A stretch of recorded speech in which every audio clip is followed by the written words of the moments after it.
नमस्कार. आपण पाहता सुशील इन्फो या चॅनलवर आपले सहर्ष स्वागत आहे. तरी आपण पाहू शकता की आजकाल आमदार, खासदार, नगरसेवक नुसते उद्घाटनाच्या मागं लागले आहे. काम एक धडाचंही नाही करत 5 वर्षात.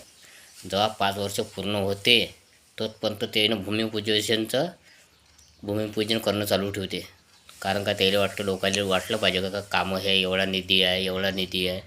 मग एवढ्या निधीचं काम करता कुठं? आमच्या कटोरा गांधी गावातलं पांधन रस्त्याचं 2दा उद्घाटन झालं आहे. एकदा यशोमती ताईच्या हस्ते झालं आहे. आता अधिक नोटीस आहे का अधिक पांधन रस्त्याचं काम आहे म्हणते. पण पांधन रस्त्याचं काम चालू कधी होईल? बरसातीत? तर मग आमचा कटोरा गांधी रोड किती दिवसाची आम्ही कमेंट टाकतो आमदाराच्या याच्यावर निवेदन दिले आहे. आमदार आले, खासदार आले, कोणी कोणाचं गोष्ट घेत नाही. सामान्य जनतेची गोष्ट घेत नाही. मग निवडणुकीच्या बाबतीत दूरच म्हणते पाहिजे भाऊ. मग त्याचं काम झालं, तिथून निवडून आले. कोण, कसं, काय? हां कसे तुम्ही भेदभाव करता. जेणेकरून लोकांचे कामं करा.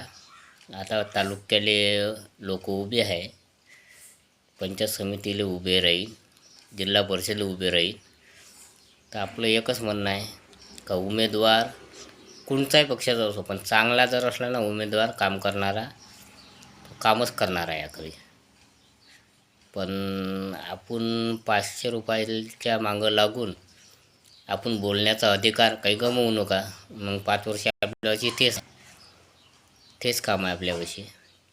म्हणून म्हणतो, आपण जर चांगलं राहिलो, आपण जर असेले 500 रुपयाला मुकलो, तर आपण चांगला लीडर आपण निवडून आणू शकतो. तुमच्या हातात, आपल्या हातात आहे, कोणाला आणणं, कोणाला नाही आणणं. म्हणून म्हणतो जनते हो, आपल्याच हातात आहे. हे यायची काय हिंमत आहे आपल्याला 500 द्यायची? आपण याच्या ऐकून 5 लाखाचं काम करून घ्यायचं, 500 घ्यायचे नाही. तुम्हाला जर व्हिडिओ चांगला वाटला तर शेअर करा, नाही तर राहू द्या. जय हिंद, जय महाराष्ट्र.